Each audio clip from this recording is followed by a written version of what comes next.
ဝင်ချုပ်တာကိုလစ်လူရှုထားရင်ဘာဖြစ်နိုင်လဲ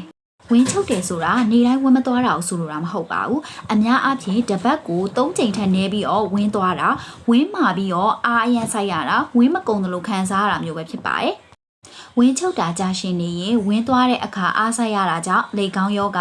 ဝင်းမာလုံးပြီးတော့စက်အိုးကွဲပြီးတော့နာကျင်နိုင်ပါတယ်ရှင်ဝင်းအရန်တင်းကျပ်လုံးပြီးတော့မထွက်နိုင်တဲ့အခြေအနေဥပိတ်တဲ့အခြေအနေမျိုးတွေဖြစ်နိုင်ပါတယ်အထူးသဖြင့်တက်ကြီးရိုးတွေမှာဖြစ်တတ်ပါတယ်ရှင်နောက်ဆက်တွဲအနေနဲ့ဝင်းမာသွေးပါတာကိုအလေးချိန်ကြတာဗိုက်အရန်နာတာဝင်းချုပ်တာ2ပတ်3ပတ်ထက်ပိုကြတာမျိုးဆိုရင်တော့ဦးလန်းချောင်းယောဂအချို့လက္ခဏာဖြစ်တဲ့အတွက်ကြောင့်မလို့ဆရာဝန်နဲ့သေချာစွာစစ်ဆေးသင့်ပါတယ်ရှင်ဝင်းပြော့ဈေးတွေကတချို့အခြေအနေတွေမှာကူညီနိုင်ပေမဲ့အချိန်ကြာကြာမိမိသဘောနဲ့စတိုက်သုံးတာကလုံးဝမသင့်တော့ပါဘူး။ဝင်းချုပ်တာကိုကာကွယ်ဖို့အတွက်ဆိုရင်ရေကိုတစ်နေ့ကို2လီတာကနေ3လီတာတောက်သုံးပေးပါ။အသီးရွက်နဲ့အမြင့်တက်များတဲ့အစားအစာတွေစားသုံးပေးပါ။ပုံမှန်နေ့စဉ်လှုပ်ရှားမှုတွေလှုပ်ပေးခြင်းအပြင်ဝင်းချုပ်တာကိုကာကွယ်ပေးနိုင်ပါတယ်ရှင်။အားလုံးပဲကျမ်းမာရေးကျူးဆိုင်ကြပါရှင်။ကျမ်းမာရေးဘုဒ္ဓလေးတွေနေ့စဉ်တင်သွားပေးမှဖြစ်လို့ like and follow လေးလုပ်သွားပေးပါအောင်ရှင်။